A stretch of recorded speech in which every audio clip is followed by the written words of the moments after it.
Krāsas, cēlais izskats un burvīga smarža. Krašņais zieds aptur pat nejaušus garām braucējus, kas vēloties apskatīt iespaidīgo rožu dārzu Vecepļos Spāras ezera krastā, kļūst paši par svētku dalībniekiem. Karaliskie ziedi ir saimnieku hobijs. Kaut kā 380 jau noteikti būs. Turpat pie 400.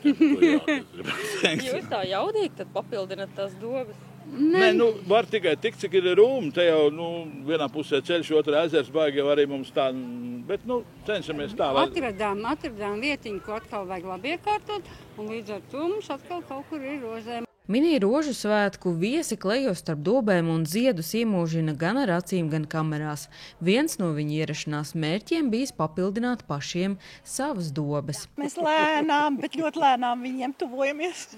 Bet mums pašreiz varbūt viens cipars jāņem ir nos no beigu. Jums ir 38? Nē, nav. Bet es gribētu. Domāju, pirkt 2, bet nopirku laikam 4 vai 5. Saimnieki teica, ka tas ir arī liels darbs, vai tā ir arī jūsu dārzā, ka tas prasa liels rūpes? Mošķi jāapkaro un jāpabaro, un tas skaistums atsver, ka tu var staigāt tai rozei apkārt un priecāties par to ziedu un smaržot. Svētkos Vētru ģimeni atbalsta arī draugi, kuri atzīst, ka Vecepļos vienmēr ir viesmīlības skaistums un plaša sirds. Draugi arī var sekot līdzi, kā rožu dobas kļūst plašākas, un viņiem nav noslēpums, ka saimniekiem tas prasa smagu darbu. Cik es zinu, kad ir Daiga norāvusies, un Vilnīca palīdz.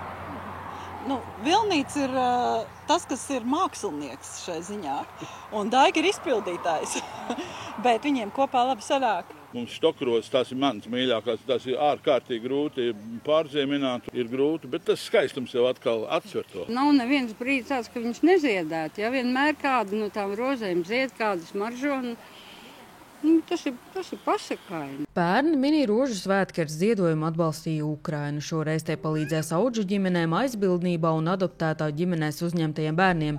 Talsu novada pašvaldība finansiāli atbalstīt nometni šogad nevar, tāpēc vecāki būtu palikuši bez atpūtas brīža. Mēs rīkosim pasākumus, dalot viņus grupās, būs mazajiem bērniem, būs aktivitātes diena, kur būs piepildīta no paša rīta līdz vēlam vakaram. Pusauģiem un jauniešiem būs tāds militārais pārbaudījums. Mēs sadarbojamies ar Ventspils zemesardzes bataljonu, kur mums būs poligonā tāds pilnas dienas pārgājiens ar visādiem militāriem efektiem, izdzīvošanas prasmes mācīsies, pārvarēt sevi, saliedēties, kas ir ļoti svarīgi šiem bērniem. Kad tu pasaki, ka tu esi audžu ģimeni, ka tu esi uzņēmis citu svešu bērnu, tad pa lielam citi skatās uz tevim tā kā uz dinozauru.